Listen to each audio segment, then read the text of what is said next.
The Democratic chairman of the House Judiciary Committee has readied subpoenas for the full unredacted Mueller report, still not yet public, and the supporting evidence in the investigation. This, as Attorney General William Barr is still in the process of redacting parts of the almost 400-page Mueller report, a week and a half after briefly summarizing its findings in a 4-page letter.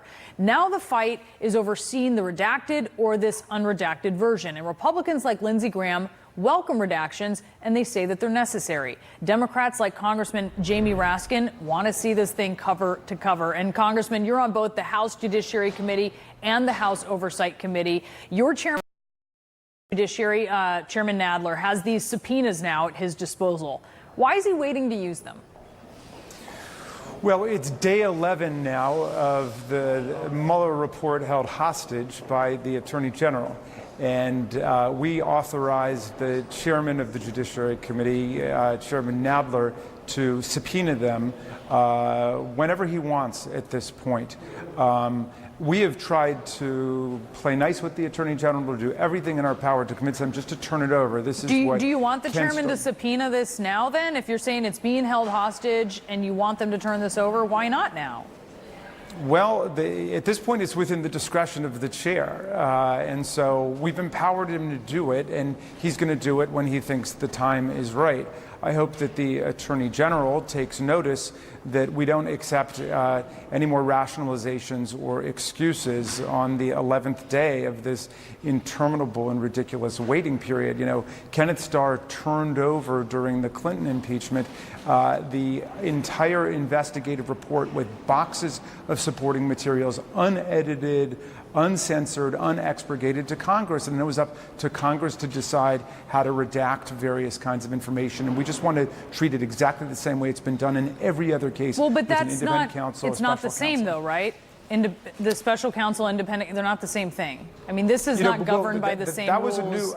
Well, I know that's a new talking point that the Republicans floated yesterday, but from a constitutional perspective, it's exactly the same point, because Congress has the constitutional oversight authority to get that material from the Department of Justice, whether it's under a statute or under a regulation. That's just a red herring. It's an irrelevant distraction from what we're talking about, which is us vindicating our oversight power and doing the investigation that we need to do as the representatives of the American people. We are the Article I branch. We are the lawmaking.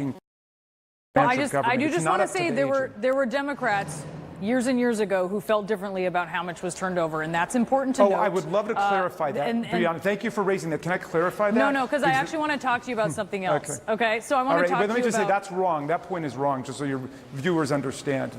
Because this was raised by the Republicans yesterday, and they said, for example, Chairman Nadler... I'm just going to say, this is something I heard long before. This is long before yesterday. This is just in the process of what was turned over. If I can clarify it, it'll take me 1 second. Basically, they're saying that the Congress didn't want to make everything public. That may or may not be true in different cases, but in every case, the entire report came to Congress, and Congress made whatever edits were necessary.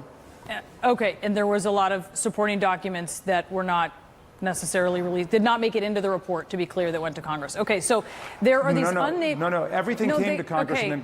Serious, I know what you're saying, but there was a lot there. This isn't. I want to talk to you about these reports about the Mueller team. I'm just telling you, there was information that did not make it into the report that still did go to Congress. This would actually make your point that, yes, just to be clear, it wasn't in the report, did go to Congress. I agree completely with that. And it was accessible to Congress. Okay, so you have these members of the Mueller team, and they think that the Attorney General has mischaracterized their findings in that 4-page summary that he gave. According to the New York Times, yes. According to multiple reports now. So they also say that he ignored summaries. They had written these summaries. They were under the impression that these were summaries that could be released publicly. In fact, they wrote them with that in mind, trying to keep sensitive information out of it. The Justice Department says actually there was still sensitive information in those summaries. What do you think? Yes. I think that we could be in the middle of a well-orchestrated, well-choreographed public relations ploy by the Attorney General, and I suggested that at the beginning. Every day that goes by leads us to the conclusion that there's an attempt to form public opinion and to make it harden in a particular way. And the only way to counteract that very clear impression we're getting is to release the report. We don't want to read the Cliff Notes version of Macbeth written by the witches. We want to read Macbeth ourselves in all of its lurid and gory detail. We can form our own conclusions. That's the way it works. Congress gets to decide. So it doesn't surprise me that there are people from the Mueller team who have kept their counsel for 2 years under the most ferocious attack by the Republicans, who called them witch hunters and fascists and all of this crazy stuff. And now they're saying, you know what, we're not going to allow our work to be distorted by the Attorney General of the United States. And you could tell from reading that 4-page press release that it was not a fair and objective assessment of whatever is underneath. If it's true, as the president says, that he's completely and totally exonerated, they would be sending hand-delivered copies to every member of Congress and every household in America. So we don't think it's complete and total exoneration that's in that report. If this were up to you personally, would you subpoena the full unredacted report right now? Well, you mean this evening? I don't know exactly when I would do it, but I would absolutely subpoena it. Because you sound like you want it right at this moment.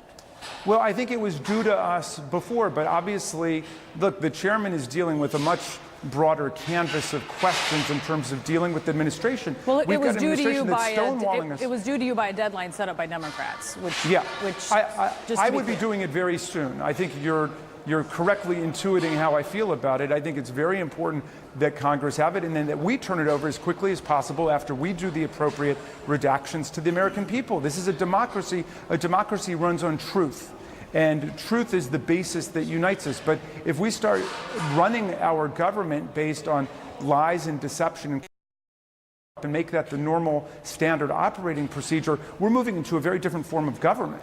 Are you telling your chairman, hey, let's get this moving? I love and trust Chairman Nadler, and I know that he's very eager for that information to be turned over to us. And so I think he knows how I feel. I've been very emphatic about this, and I think it goes right to the question of the separation of powers. We are not a co-equal branch, as people are saying. We are the primary branch of government. We have primacy. We are in Article 1. We represent the people. The president's job is to take care that the laws are faithfully executed. Right now, the president and his operatives are frustrating and thwarting the rule of law in America. Congressman Jamie Raskin, thank you so much for joining us from Capitol Hill. We really appreciate it.